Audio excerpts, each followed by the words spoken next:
Breaking right now, Harry and Meghan Markle's surrogacy scandal has entered the mainstream media domain. Now, this story may have been somewhat overshadowed this week by the duplicitous duo's disgusting disaster tourism, but it really must be talked about. I've got Lady Colin Campbell with me. She has been completely responsible for exploding this story into the public's consciousness, and finally the MSM is starting to catch up. But before we get her verdict, let me take you through the story broken by Radar Online. And I have to give credit for Radar Online here. They are being brave because remember, the mainstream media all know about this. They just have decided not to talk about it. So Radar Online writes, Prince Harry and his clout-chasing wife Meghan Markle are being rocked by a surrogacy scandal, said sources, who added the diva's very own dad is casting doubt on the birth of the couple's son, Archie. Now, of course, that is as a result of the interview that Samantha Markle gave here on Outspoken, revealing Thomas Markle's true feelings about this. But Radar Online says that Buckingham Palace is being pressured to remove Prince Archie and Princess Elizabeth from the UK's royal line of succession until the Duchess provides absolute proof that she popped out both babies herself, Radar Online can reveal.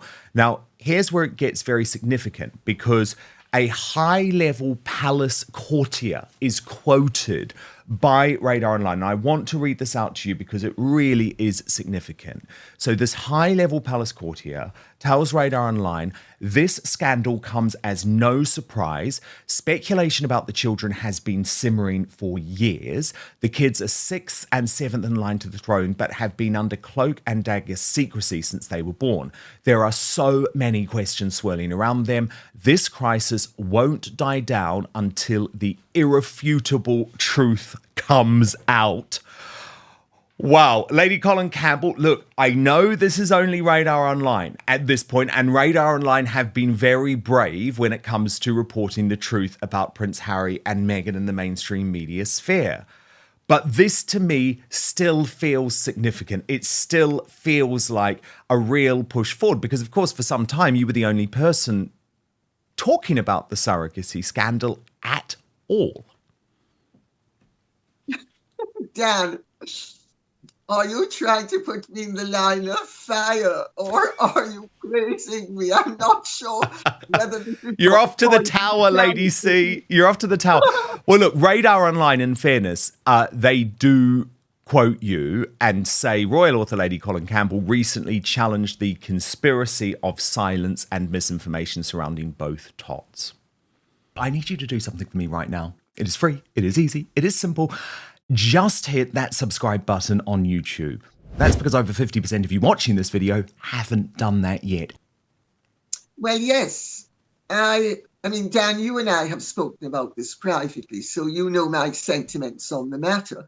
And also, I have been in touch over the years as a result of the public coming to me about this behind the scenes. And I need to be very careful how I put this and what I say, because I don't want to breach any protocols, let's put it that way. But I mean, this has been simmering behind the scenes for some time. And my own sentiment is very simple. The royal family owes it to the public of each and every country of which the king is monarch to clear up any doubts about anybody in the line of succession. Meghan's conduct is what has triggered all of this. Oh, Archie doing a deep dive between the knees. Archie competing with Tom Daley before he was even given birth to. Archie's unique qualities. And we need to remember that Archie was truly unique because his first word was crocodile. And Archie, of course, was the product of a union that maritally started when they were roasting chicken. And I leave it at that. But what I will go back to say in terms without giving too much levity to their Harry and Meghan's really crazed behavior. And I do not, oh, yes, isn't it amazing? Isn't it amazing that bump had more air in it than the fantasies that Meghan and Harry go around divesting themselves of in their 16 bathrooms. The fact of the matter is, from 1688 to the present, all royal births have been incontrovertibly correct. James II lost his throne as a result of the false rumours, incidentally, about the birth of his son and heir, James, Prince of Wales, who became James III, the king across the water. Ever since then, until 1936, all royal births had to be witnessed by the Home Secretary. After Princess Alexandra's birth, it was decided that the custom did not need to be continued because all royal births were still being witnessed by people who were incontrovertibly relied upon and reputable. This did not happen with Archie or Lilibet's birth. The two births are shrouded in secrecy. The royal family has a duty to, actually the monarch has a duty. It's not the royal family. It's the monarch has a duty to ensure that there is no doubt as to the entitlement of each person who is closely in the line of succession and would therefore stand a possibility, no matter how remote, of acceding to the throne. It doesn't matter if you're the 57th in line to the throne, but it certainly does if you're the 5th, 6th, or 7th in line to the throne. And this is all very simply cleared up, as I have made the point privately, officially behind the scenes. Simply provide irrefutable proof from the obstetricians, the way every other royal birth's proof has been provided to the public, that those children were born of Meghan's body and they were conceived of her body as well. Because until the law changes, if she used someone else's egg, even if she then housed it in her own body, those children are not entitled to be in the line of succession. They are too closely in the line of succession for this to continue. And this has been an issue behind the scenes for years now. When I wrote my first book, Meghan and Harry, The Real Story, in 2019 into 2020, I actually didn't believe what I was being told. A friend of mine was at Birkenhead on the 14th of January when Archie did his deep dive between Meghan's knees. And I thought, oh, this is crazy. This is lunatic stuff. And then I began to think, well, it's when I heard the internet was on about it. I thought, oh, they're all a load of crazies. But I'm afraid they're not a load of crazies. They were onto something long before all of us were. Now, I am not saying, and I need to say this for legal reasons, that Meghan faked the birth and the pregnancy of those two children. What I am saying is, and I say this as a Jamaican and as a Briton, because the king is twice my king. So the line of succession is twice my line of succession, as it is with you. But it's not with everybody. But the fact of the matter is, so I'm doubly entitled to make this demand, that the proof be provided as it has been with every other royal birth, and clear up the rumours. The existence of the rumours do a great deal of damage to the respect that people have for the royal family and for the monarchy. And there is no excuse to think that this should be allowed to continue and that it should go away. This is not about never explain, never complain. By law, until 1936, every royal birth had to be witnessed by the Home Secretary. Since then, every birth has supposed to be witnessed validly by reputable practitioners. This and not only are those reputable practitioners the witnesses to the birth, they then sign off on the birth. It's happened with every royal baby, including Princess Beatrice and Princess Eugenie's babies. It's not happened with either Archie or Lily, and it needs to happen. They need to prove that those children are entitled to be in the line of succession. Meghan and Harry are not entitled to privacy in this matter, and their privacy is trumped by our right to know that no bastard is going to sit on the throne of this country. And the bastard term, by the way, is a legal term. So I'm using the term in the true legal meaning of it. And it's as simple as that. They need to clear up, and it's very simple. If those children were not born of surrogates, they can make an announcement and the whole issue is put to bed once and for all. And if they fail to make that announcement, it means that something has happened that should not have happened, and they need to clear it up sooner rather than later. And if they don't, they are derelict in their duty. They being Harry and Meghan, they are derelict to their family. They are derelict to the nations of which those children are in the line of succession. And they are derelict to those children themselves, because Harry complains about the fact that his paternity has been questioned, but Harry is perfectly happy for his children's maternity to be questioned.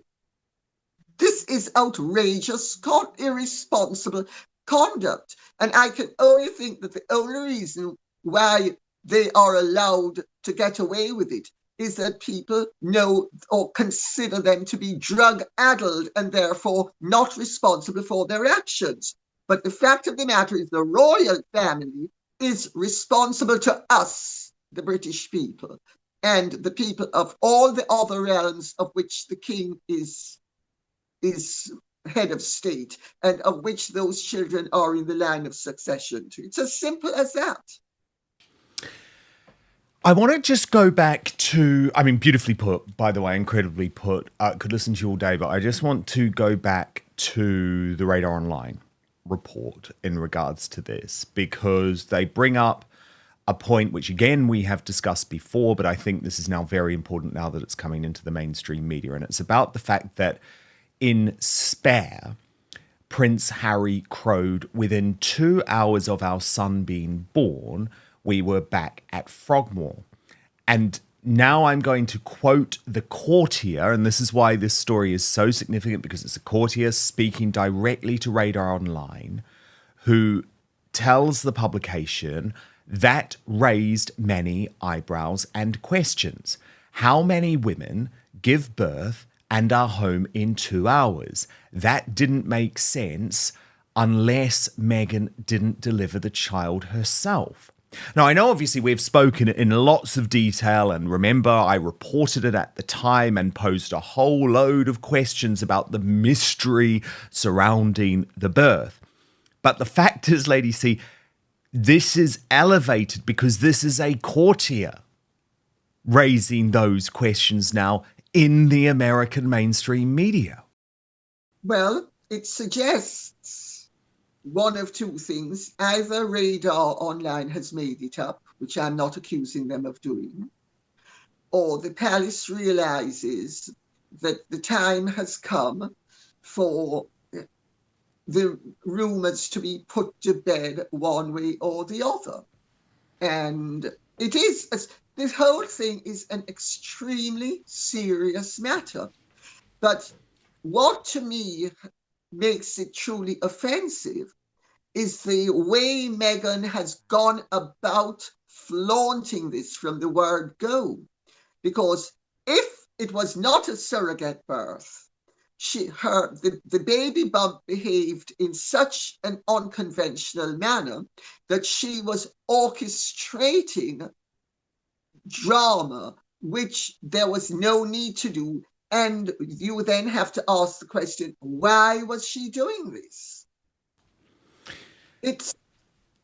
I need to be careful what I say publicly, but my own feeling is until Meghan and Harry are able, actually not Meghan and Harry, until Buckingham Palace is able to provide us with the proof that those two children were born of Meghan's body and were her egg, they, I think, should be excluded from the line of succession. And it's really very simple. Just the two children, Prince Archie and Princess Lilibet. Well, who else would be excluded? Obviously, there are also questions about whether Harry should remain on the line of succession. Well, Harry is legitimate. I know that to be a fact. Harry is definitely King Charles's son. And Harry there. But what about if he's propagated this sort of lie? That doesn't matter when it comes to the line of succession. At that point, if he has been collusive, he should be removed from the line of succession. And if he doesn't do it voluntarily, it should be done by Parliament. Because it would have to be done by Parliament. It would have to be, wouldn't it? It would have to be, and King Charles would have to make that request. Now, look, in this Radar Online bombshell, Lady C, a royal insider also brings you into the equation. They're quoted as saying, Meghan must be furious. I can imagine her reaction, venting her anger and frustration over Lady C, threatening to sue and blaming Harry for not doing enough to protect their privacy. This scandal will stretch their marriage to the limit. It's already hanging by a thread. However, the courtier confided, Lady C is determined to get the truth. Meghan's nightmare isn't going away until she comes clean. So can I just clarify, Lady C, have you had any threats at all of legal action from the Sussexes at this point? Not a word, but it is my belief that the phony GoFundMe, the phony GoFundMe account that was used, GoFundMe set it up. So somebody in GoFundMe was reached by someone, because these things don't happen out of nowhere, and set up a fake account in my name using my details, begging for donations to be handed to my bank account in Meghan's father's name, after I had closed down my account. And then Martin Robinson, who is the chief online reporter for the Mail, immediately found out about this. As soon as it happened, he found out about it. Before I knew about it, he found out about it and got in touch with my agent, David Samuel of ASM Talent, and wanted to speak to me about it. And that was the first time I knew that this account had been set up. I'm not stupid. I do not for 1 second believe that somebody at GoFundMe inadvertently set up that account. It's not possible to inadvertently set up a fake account. And I think that that was an attempt by Harry and Meghan, or Meghan on her own, or somebody that closely affiliated with them, if it wasn't them themselves, that in my opinion, this was a way to discredit me, because I had been receiving questions about the account, and that there were plans afoot to discredit me. And I thought, this is ludicrous. Who can discredit me? I have no skeletons in my closet. Nobody can discredit me. And I actually said it on television. When I was asked about it, I said, well, they can invent whatever they want. The fact of the matter is, nobody can discredit me because I have no secrets. I have no skeletons. So then within 2 or so weeks, they come up with this phony account. And I am being asked if I have siphoned off money into my pocket from the Thomas Markle appeal.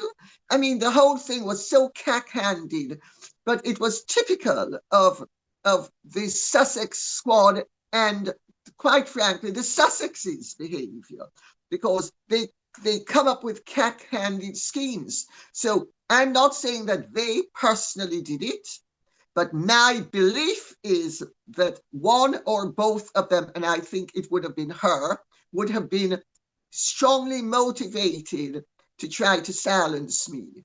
But it hasn't worked. And the reason why it didn't work was that Martin Robinson was very correct. And he tried to corroborate the story. And so I was tipped off, Dan, in much the same way that Harry and Meghan were tipped off when you had to corroborate your son's story about Brexit.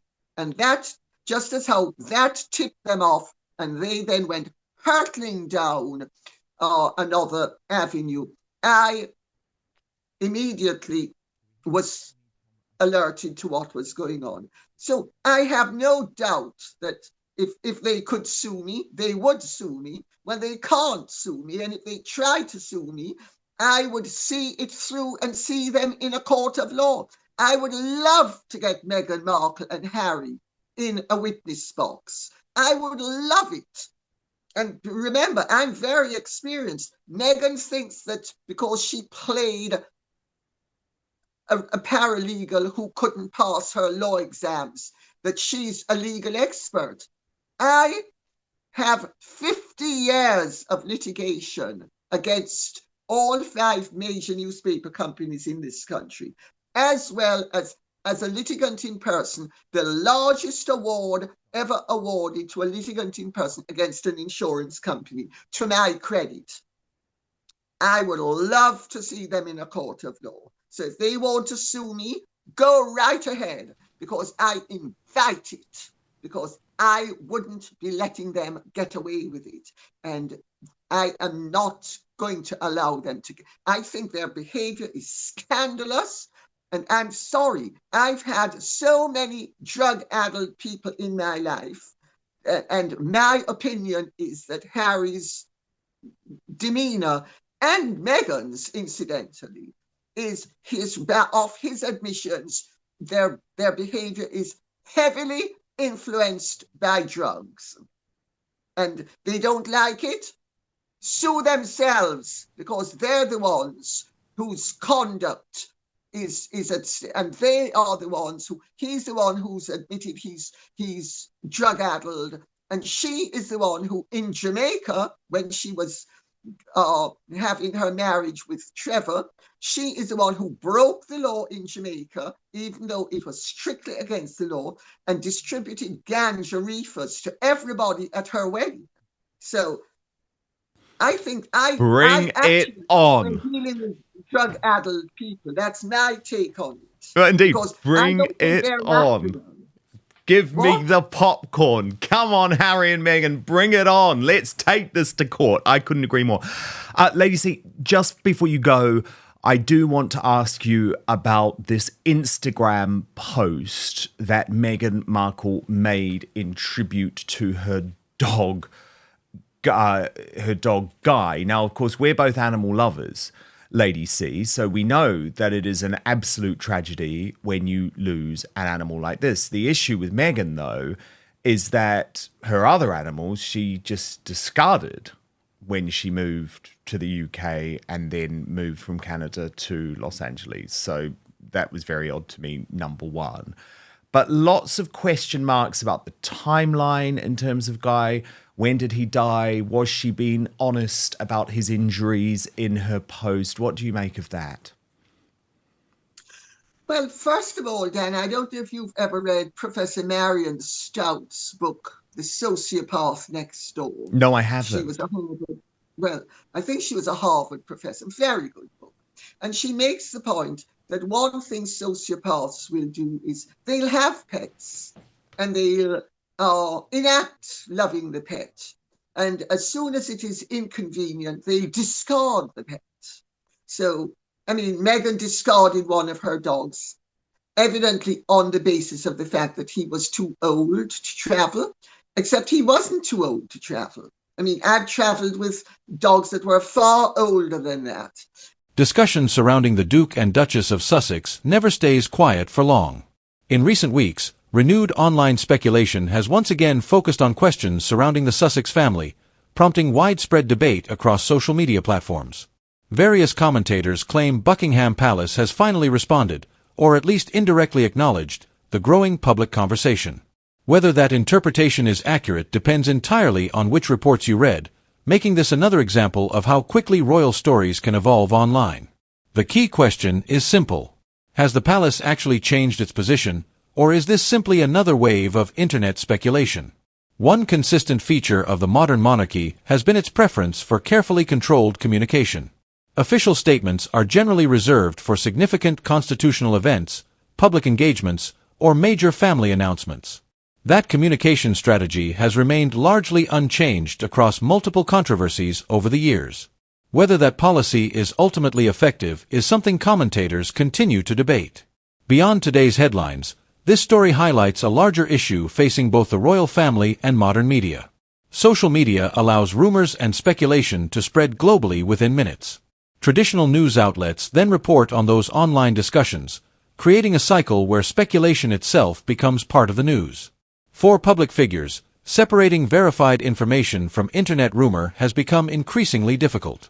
That challenge isn't unique to the royal family, but few families attract the same level of worldwide attention. As always, we'll continue following any verified developments as they emerge. For now, much of the conversation remains driven by commentary, interpretation, and online speculation rather than confirmed official statements. What do you think? Should Buckingham Palace continue its long-standing policy of saying very little, or would greater transparency help reduce speculation? Share your thoughts respectfully in the comments below. If you enjoyed this breakdown, don't forget to like the video, subscribe to the channel, and turn on notifications so you never miss our latest royal news and analysis. Thanks for watching, and I'll see you in the next video.